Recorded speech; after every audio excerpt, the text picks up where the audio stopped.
Hello, എല്ലാവർക്കും അമ്പിളീസ് പാചകപ്പുരയുടെ പുതിയൊരു എപ്പിസോഡിലേക്ക് സ്വാഗതം. ഇന്ന് നമ്മൾ ഉണ്ടാക്കാൻ വേണ്ടിയിട്ട് പോകുന്ന ഡിഷ് എന്ന് വെച്ച് കഴിഞ്ഞാൽ പൊട്ടറ്റോ വിഴുക്കാണേ.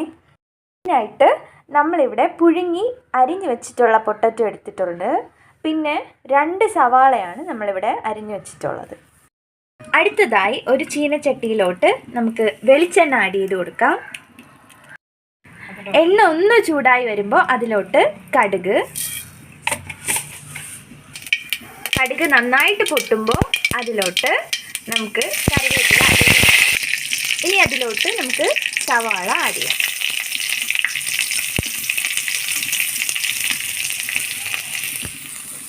സവാള നന്നായിട്ടൊന്ന് വഴണ്ട് വരണം.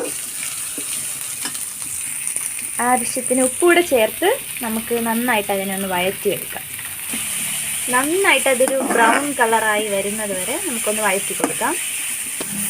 ഉള്ളി നന്നായിട്ട് വഴണ്ട് വരണം. നമുക്ക് നന്നായിട്ട് അതിനെ ഒന്ന് എണ്ണയിൽ വഴറ്റി കൊടുക്കാം. ഇവിടെ നമ്മുടെ സവാള ആ ഒരു ബ്രൗൺ കളറായിട്ട് വന്ന് തുടങ്ങിയിട്ടുണ്ട്.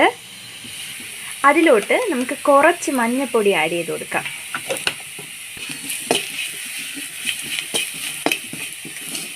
ഇനി നമ്മൾ അതിലോട്ട് ആഡ് ചെയ്യാൻ പോകുന്നത് ചില്ലി ഫ്ലേക്സ് ആണ്. കുറച്ച് ചില്ലി ഫ്ലേക്സ് നമുക്ക് ഇതിലോട്ട് ആഡ് ചെയ്ത് കൊടുക്കാം. എന്നിട്ട് അതിനെ നന്നായിട്ടൊന്ന് മിക്സ് ചെയ്തെടുക്കാം. ചില്ലി ഫ്ലേക്സ് കൂടെ ആഡ് ചെയ്തതിന് ശേഷമാണ് നമ്മൾ പൊട്ടറ്റോ അതിലോട്ട് ആഡ് ചെയ്യാൻ പോകുന്നത്.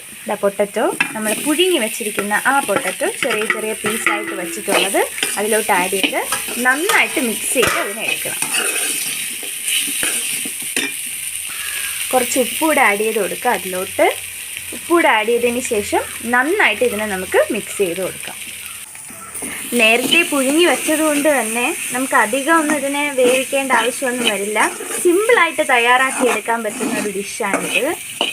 അങ്ങനെ വെറും 5 മിനിറ്റ് അല്ലെങ്കിൽ ഒരു 10 മിനിറ്റ് കൊണ്ട് തന്നെ നമുക്ക് റെഡിയാക്കി എടുക്കാവുന്ന ഡിഷ് ഇതാ ഇവിടെ റെഡി ആയിട്ടുണ്ട്. നല്ല ടേസ്റ്റാണ് കേട്ടോ.